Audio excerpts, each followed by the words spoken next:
So I just finished the Disney Plus series, The Santa Clauses, and I do need to retract an earlier criticism I made when I reviewed the first two episodes a few weeks ago.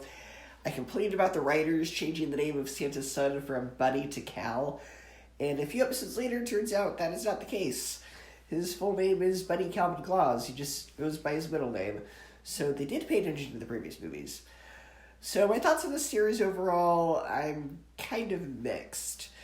I thought it had some fun ideas, like Santa's kids having Santa powers, and it was fun seeing Bernard again, and it did fix some of the plot holes of the sequels, because a huge plot hole I have with the second film is that Scott has been Santa for a few years, and they don't decide to tell him he needs to get married to stay Santa until it's, almost too late. But it turns out, no, these clauses were developed over time, depending on what was next for him. But overall, I wish they'd done more with the series. I get the title is The Santa Clauses because it's referring to the family of Clauses, but I wish the series had gone in a different direction. I wish that each episode had been like a different Santa.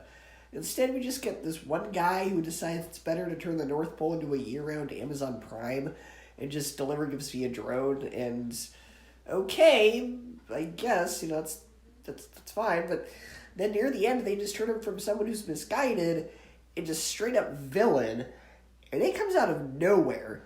Like, oh, the replacement Santa is evil. We haven't seen that in the other two Santa Claus sequels.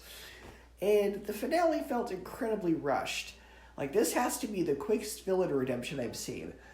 Now, probably the best episode is the one where Scott goes to this place called the Yuleverse, and he meets all the previous Santas, including Krampus, which is something I never thought I'd seen in a Disney show. They put Krampus in this show, which was that was kind of surprising. So, yeah, the series was a nice little return to the world of Santa Claus, but it felt lacking. It jingled, but it didn't quite jingle all the way. I would give it a B+, 7.5 out of 10, and a 3.5 out of 5 stars.